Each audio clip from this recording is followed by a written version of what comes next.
Thank you, Mr. Robinet, for the introduction.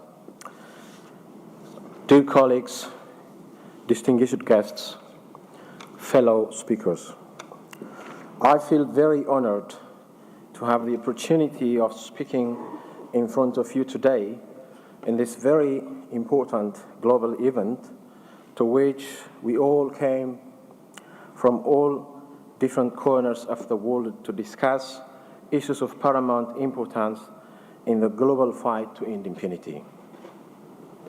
First and foremost, I would like to extend my heartfelt gratitude to the organizers of this event and personally to Mr. Leon Saltiel for inviting me to share my thoughts in this event.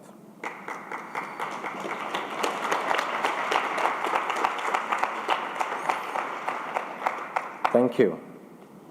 By way of a brief introduction, let me say the following about myself. As you have heard, my name is Daniel Mekonnen. I originate from Eritrea, a country suffering from some of the worst types of human rights violations in the world. For us in the Eritrean human rights cause, the opportunity of speaking in this global forum comes as one of very rare instances in which the dire state of human rights in Eritrea can be brought to a broader spotlight with amplified attention. To those who do not know more about Eritrea, let me briefly provide you with a very short summary of the post-independence history of Eritrea. My country achieved its de facto independence in 1991 after winning a long and bitter war of liberation against neighboring country Ethiopia. It was officially recognized by the international community as an independent state in 1993. Up to 1997, Eritrea experienced a relatively peaceful transition towards a much anticipated democratic system of governance. Things changed dramatically when the country became embroiled in a fresh border conflict again with its neighboring country, Ethiopia. This so-called border conflict was fought bitterly between May 1998 and May 2000, and after that, the two countries or the two governments signed a ceasefire, and legally speaking, I can say the conflict was resolved by a number of follow-up binding agreements and arbitral awards that were signed and rendered in the following 2 years. However, a number of residual matters related to the border conflict remain unresolved due to the obstinacy of the governments in both countries, resulting in a no war, no peace situation for the last 14 years. In this context, the government in Eritrea became extremely repressive, justifying its brutal repression under the pretext of the so-called unresolved border conflict with Ethiopia. Nevertheless, everything said and done by the Eritrean government under the pretext of the so-called border conflict or stalemate with Ethiopia is morally and legally reprehensible. The government in Eritrea has now become one of the most repressive regimes in the world, with alarming levels of human rights violations, comparable only with very few instances throughout the globe. It was in this context that I left Eritrea in 2001, and except for a brief return of about 3 months between 2002 and 2003, I remain in exile ever since. Since the time I left Eritrea, I have worked continuously in defense of human rights in Eritrea, and this includes my involvement in a number of initiatives such as the formation and leadership of the Eritrean Movement for Democracy and Human Rights, EMDHR, which was established back in South Africa when I was there, and which was perhaps the most progressive youth movement of its time, including of the post-independence era. At least by accounts dating back to the time when EMDHR was established. As a founding member of the Eritrean Law Society, the only professional association of Eritreans unfortunately working from exile, I have also played my part in exposing grave human rights violations committed by the Eritrean government. I do this in different mechanisms, such as by submitting alternative reports or shadow reports to different treaty monitoring bodies of the United Nations here in Geneva and other organs of the African Union.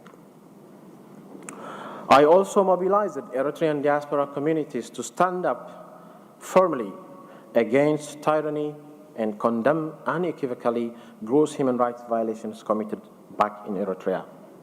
One of the most recent and most important examples in this regard is my involvement in the leadership and organization of a historic mass rally of pro-human rights Eritreans and their allies that took place on June 26, 2015, here in Geneva.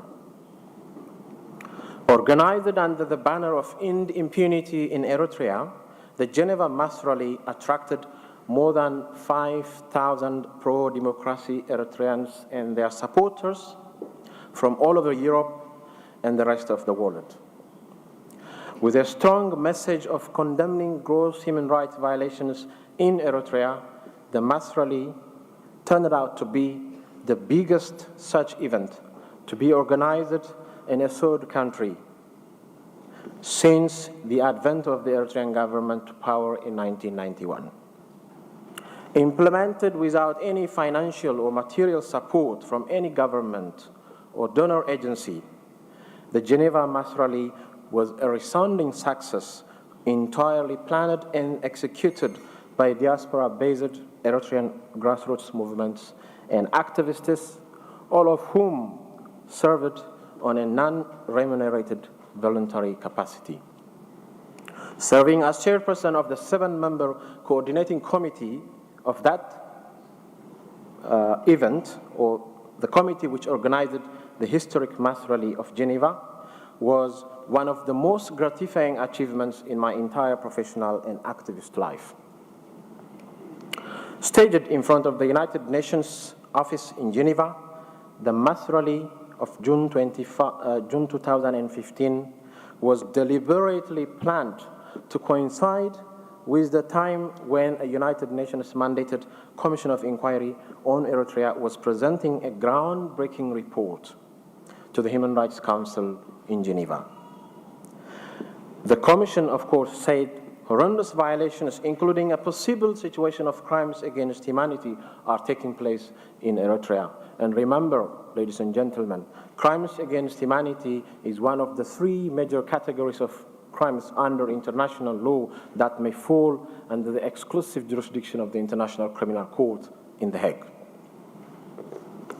Ladies and gentlemen, I share my experience with you today without forgetting the many intimidations and serious death threats I regularly receive from supporters of the Eritrean government, in different mediums of communication, of course.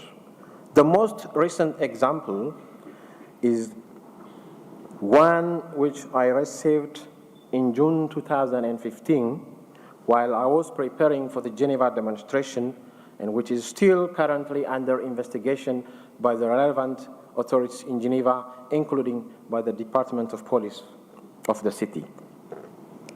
As gratifying as it is, my work on human rights, what I call cause lawyering, is at times very challenging. But who in the world has ever got their rights for free? After all, rights are earned through a long and bitter struggle. That's why they are so precious. So whatever it takes, I will continue my fight for the establishment of an Eritrean political system based on the rule of law.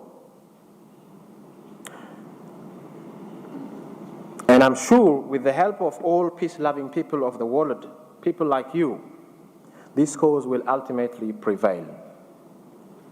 I also very much hope that one day I will be able to recount this speech in the capital city of Eritrea, in Asmara, in the ashes of tyranny. Ladies and gentlemen, I was born and raised in Eritrea, but I have also studied, worked, and lived in as many as 9 different countries, which include Ethiopia, South Africa, Belgium, the Netherlands, Ireland, Germany, the United Kingdom, Norway, and Switzerland. In relation to my work on human rights, I have also traveled to many other places throughout the world with varying lengths of stay. I can therefore fairly consider myself a world citizen. By a world citizen, I mean a peaceful and peacemaking individual, both in daily life and contacts with others, and whose inner urge or strong impulse is geared towards creating a fairer world in which every individual shall live a fair and dignified life.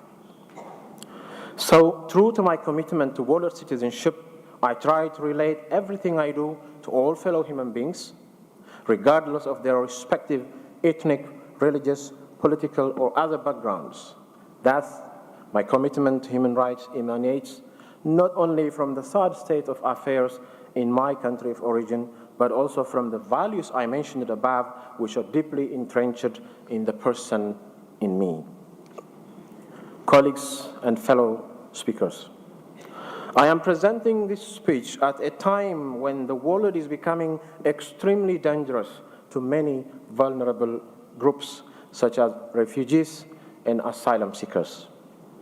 Speaking as someone who finds himself in an exile of more than 13 years, and as a person who has suffered a lot due to immigration-related injustice, the plight of refugees and asylum seekers is one of the most pressing issues, and one that comes closer to my heart. I would be therefore remiss if I conclude my speech without saying a few words about this peculiar global challenge. So, by way of concluding, I would like to highlight the urgent need to democratize some extremely suffocating aspects of European immigration rules. When we speak about repressive regimes that are committing gross human rights violations in geographic areas far from places such as this forum, it should be without forgetting other forms of injustice that are taking place before our own eyes in so close a distance. Only then will we be able to build a world free from all forms of prejudice and injustice. This world belongs to all of us, equally and without any discrimination. When we say this, we shall say it with words and deeds. Thank you for listening.